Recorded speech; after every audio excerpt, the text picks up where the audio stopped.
যে আজকে গানের শিক্ষক নিয়োগ দেওয়া হবে, আজকে স্কুলগুলো খালি হচ্ছে, আর আজকে বাংলাদেশের মানুষগুলো তাদের সন্তানদেরকে প্রাথমিক স্কুলে তারা পড়ানোর জন্য তারা তৈরি না, ছাত্র নাই, ছাত্রী নাই, কোথায় যায়?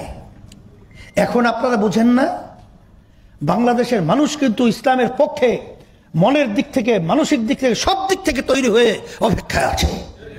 আমরা তার নেতৃত্ব দিচ্ছি।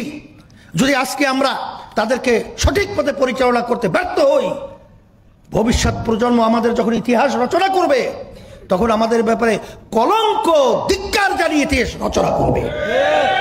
বহু সরকারের পরিচালনা আমরা দেখেছি, আমরা মূল্যবোধের সরকার ইসলামের দেখেছি, কিন্তু আসলে তারা শরিয়া আইনে বিশ্বাসী না, এবং তারা ইসলামী পন্থা উত্থান তারা সহ্য করতে পারছে না।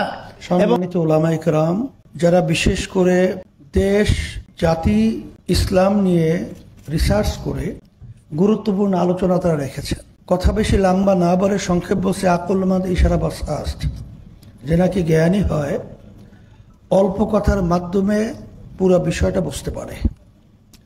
আমি আপনাদের সামনে আয়াত শরীফ তেলাওয়াত করেছি। রব্বুল আলামিন বলেছেন, সমস্ত মাখলুকাতের মধ্যে সর্বশ্রেষ্ঠ সম্মানিত করে আমি মানুষকে সৃষ্টি করেছি। আল্লাহ রাব্বুল আলামিন অন্য আয়াতে বলছেন, এই মানুষগুলোই এক পর্যায়ে চতুষ্পায় জানোয়ারের মতো হয়ে যায়, এক পর্যায়ে সৃষ্টির ভিতরে সবচেয়ে নিকৃষ্ট শূকরের চেয়েও খারাপ হয়ে যায়। এর কারণ কি? বাংলাদেশের ভিতরে জেল তৈরি করা হয়, আবার বাংলাদেশের ভিতরে সম্মানিত যে মসনদ চেয়ারগুলো আছে তাও কিন্তু মানুষের জন্য, জেলও কিন্তু আকৃতি সুরাতে অঙ্গ প্রত্যঙ্গে মানুষের জন্যই। চোখের দিক থেকে, হাতের দিক থেকে, পায়ের দিক থেকে, অন্য অন্য অঙ্গ প্রত্যঙ্গে কোনো পার্থক্য নাই, কিন্তু এক শ্রেণী কিন্তু জেলে, আর এক শ্রেণী বাংলাদেশের সম্মানিত উঁচু মসনদের ভিতরে বসা। এর কারণ কি? আমার আব্বাজান রহমাতুল্লাহি আলাইহি বলতেন, শিক্ষা জাতির মেরুদণ্ড, কিন্তু সব শিক্ষাই কিন্তু জাতির মেরুদণ্ড হতে পারে না। সুশিক্ষাই হলো জাতির মেরুদণ্ড। তার বাস্তবতা আমরা দেখেছি। বাংলাদেশের ভিতরে উল্লেখযোগ্য শিক্ষাপীঠ, ভার্সিটি ঢাকা, সেখানে আপনারা দেখেছেন কিছুদিন আগে ঢাবি ছাত্রদের নির্বাচন হয়েছে।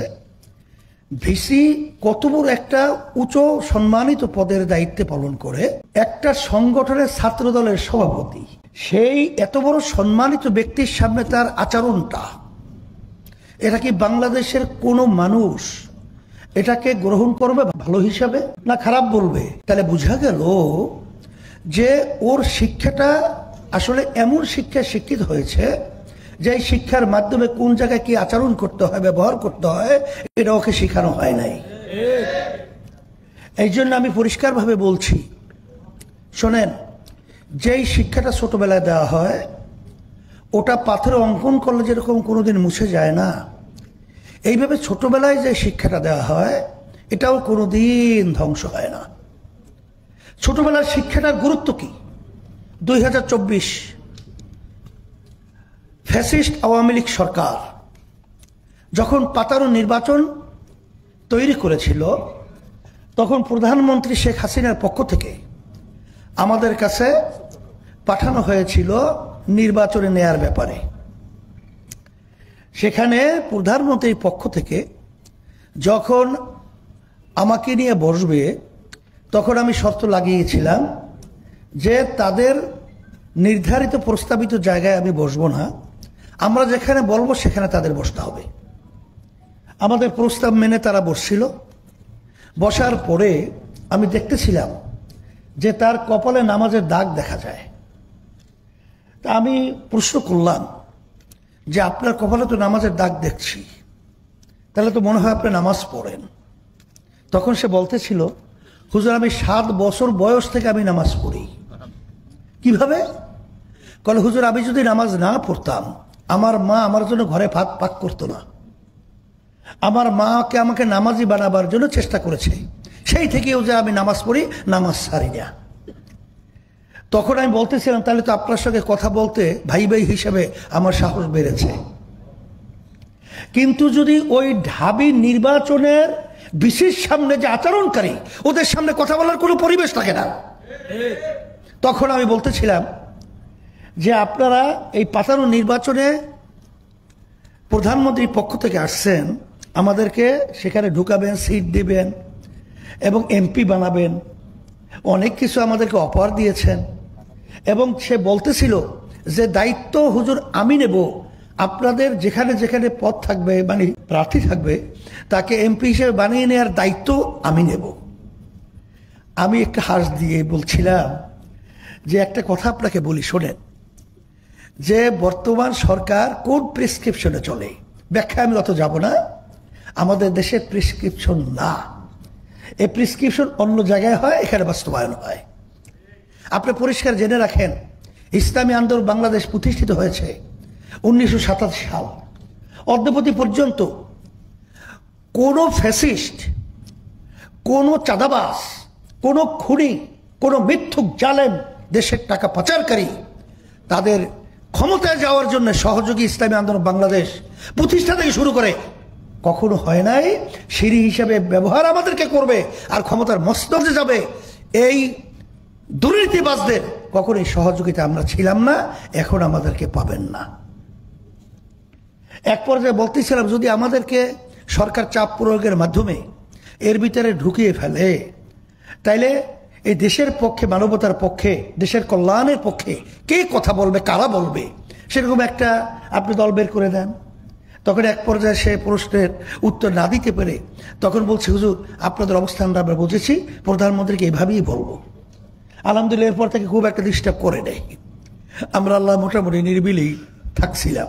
তা যেই কথা আমি বলছিলাম, আমাদের সম্মানিত আহমদ আব্দুল কাদের বাচ্চু ভাই, আমাদের জালাল ভাই, আমাদের সম্মানিত মহাসচিব এবং আমাদের মাদানী সাহেব হুজুর সহ যে গুরুত্বপূর্ণ আলোচনা রেখেছেন, বাস্তবতা হলো এতটুকুই।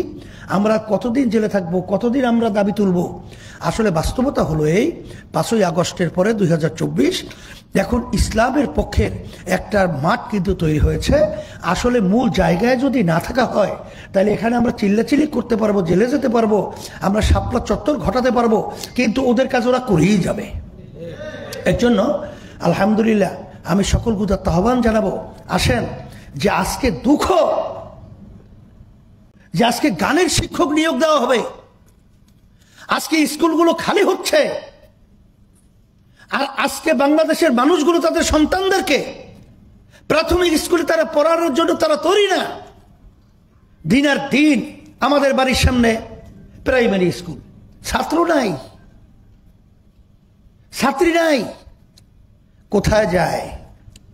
এখন আপনারা বোঝেন না, বাংলাদেশের মানুষ কিন্তু ইসলামের পক্ষে মনের দিক থেকে, মানসিক দিক থেকে, সব দিক থেকে তৈরি হয়ে অপেক্ষায় আছে।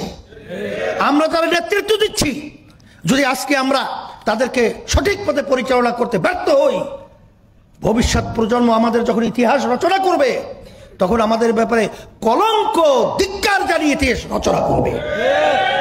এই জন্য আমরা 53 বছর দেখেছি, বহু সরকারের পরিচালনা আমরা দেখেছি, আমরা মূল্যবোধের সরকার ইসলামের দেখেছি, কিন্তু আসলে তারা শরিয়া আইনে বিশ্বাসী না এবং তারা ইসলামী পন্থা উত্থান তারা সহ্য করতে পারছে না এবং তারা কিন্তু বাংলাদেশের ভিতরে মৌলবাদীদের অভয়ারণ্য এরা তারা সহ্য করতে পারছে না। আজকে আমাদের ভিতরে চিন্তার ব্যবধান থাকতে পারে, কিন্তু আমি পরিষ্কার বলবো কখনোই পরগাছা হয়ে মূল গাছের ভূমিকা পালন করা যায় না। এখন কিন্তু গাছ হওয়ার মতো পরিবেশ তৈরি হয়েছে। আমি সকল গুদার আহ্বান জানাচ্ছি। আর বর্তমান অন্তর্বর্তীকালী সরকারকে আমি পরিষ্কারভাবে বলবো, আপনারা কিন্তু বাংলাদেশের জনগণের ভোটে নির্বাচিত সরকারও নয়, আপনারা ওখানে বসেছেন। আমি প্রথম দিন ডক্টর ইউনূস সাহেবকে বলেছি যে আপনি যদি দেশ সুন্দর পরিচালনা করতে হয় তাহলে আপনার বিশেষ করে লক্ষ্য রাখতে হবে যে দেশের মধ্যে শতকরা 92 জনের মধ্যে মুসলমান বসবাস করে, আর এই মুসলমানদের নেতৃত্ব কিন্তু আসলে বাস্তবতা হলো সম্মানিত উলামায়ে কেরাম। আপনি কথা বলার ব্যাপারে, তাদের ব্যাপারে সতর্ক অবস্থায় কথা বলবেন। প্রথম যেদিন আমার সঙ্গে দেখা হয়েছে সেদিনকে কিন্তু আমি কথাগুলো বলেছি।